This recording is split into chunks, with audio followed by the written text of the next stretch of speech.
Comment vivre la sohba au quotidien? Eh bien, il n'est pas possible de la vivre matériellement, corporellement. C'est-à-dire, ce n'est pas possible. Des visites en Dieu, c'est recommandé. Mais la vivre, c'est, pour nous, il y a le sohba et la jama'a. Quelquefois, des frères et des sœurs s'éloignent des frères et des sœurs de la jama'a, ils pensent qu'ils font du bien. Ils se disent quelquefois, moi je vais faire mieux qu'eux, je suis meilleur qu'eux. Pour nous, qui avons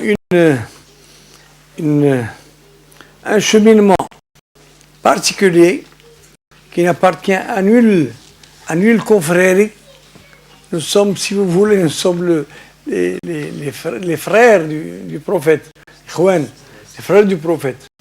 Et nous nous devons de le suivre, de pratiquer très strictement ce qui vient de lui. Chaque fois que vous trouvez une formule, un dhikr, une salat al-Nabi qui est certifiée juste, qui vient du prophète, vous avez le droit et vous avez l'autorisation à pratiquer. Allez à droite et à gauche, demandez à ce cheikh et à un autre cheikh. Les gens pensent quelquefois qu'en cumulant les autorisations et les filières, ils avancent. Au contraire, ils retardent leur avancement, leur cheminement. Cela s'appelle le tabarruk.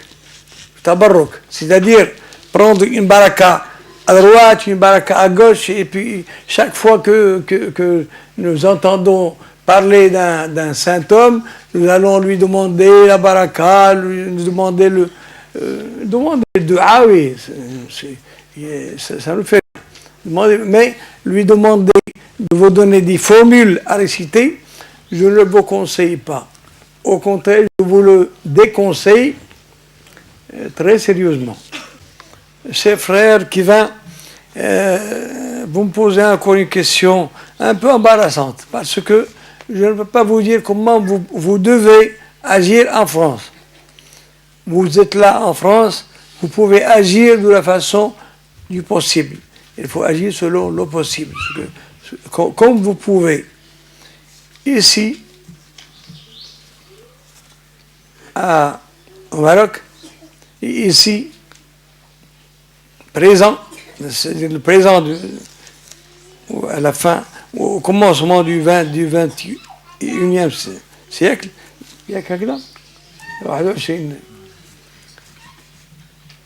nous devons agir de la façon suivante. Nous avons devant nous un long parcours, un long chemin. Ce chemin se constitue de générations. Il faut préparer les musulmans du Maroc, et d'ailleurs génération après génération. De préparer, les éduquer, leur montrer ce que c'est que l'islam, ce que c'est que l'iman, ce que c'est que le prophète, ce que le prophète a fait, de façon qu'ils prennent le prophète et les compagnons comme modèle, de façon qu'ils soient en mesure de faire ce que le prophète et ses compagnons ont fait. Non pas en suivant pas à pas le prophète et les compagnons dans leur comportement matériel, mais en les imitant, en imitant leur comportement moral, surtout, en cherchant d'acquérir leur mentalité et leur vitalité et leur foi.